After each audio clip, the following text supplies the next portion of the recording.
चलो भाई देखो, ये 2D शेप्स और 3D शेप्स में डिफरेंस है कि 2D शेप्स क्या होती है और 3D शेप्स क्या होती है। 2D शेप्स को बोलते हैं त्रिविमीय आकृति। तो सामने क्या नज़र आ रहा है? द्विविमीय आकृति, यानी कि दो, जिसमें दो होती है, दो भुजाएं होती है। जैसे आयत है, आयत में दो भुजाएं बराबर हो गई, आमने सामने की भुजाएं बराबर होगी। तो इसमें ये सारे एक ही तल में होते हैं, ठीक है। और जो त्रिविमीय हो गई उसमें ऊंचाई को भी हम माप लेते हैं, इसमें ऊंचाई भी शामिल होती है, एक तल नहीं होता है। जैसे ये हमारा जो फर्श हो गया, फर्श, ठीक है, कमरे का फर्श हो गया ना।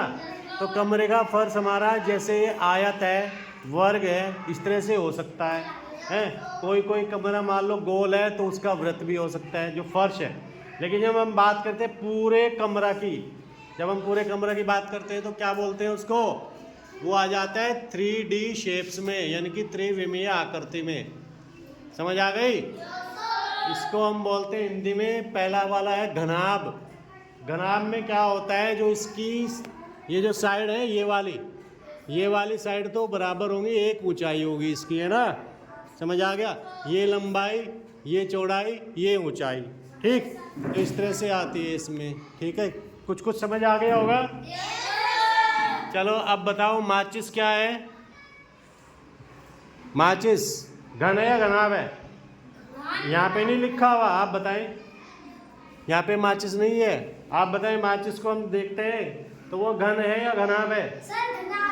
घनाभ है। चलिए बहुत अच्छी बात है, क्लैपिंग करो, वेरी गुड।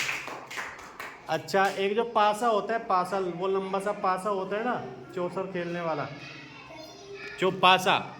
हाँ, ये बताओ, अब ये पासा है, दिख रहा है?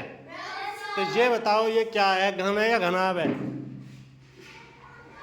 बताओ, हाथ ऊपर कर लिए। अच्छा चलो बताओ, कनक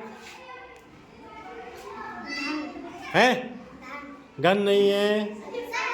ये बाकी बच्चे, हाँ बताओ। ये घनाभ है, ठीक है, ये घनाभ है क्योंकि ये इसके जैसा दिख रहा है। समझ आ गई? ईंट के जैसा दिख रहा है, ठीक, ईंट के जैसा दिख रहा है, ये घनाभ है। ये भी ईंट के जैसे दिख रहा है, घनाभ है। यानी कि इसकी जो लंबाई चौड़ाई है वो बराबर नहीं होती है, ठीक। चलो भाई क्लैपिंग करो एक बार।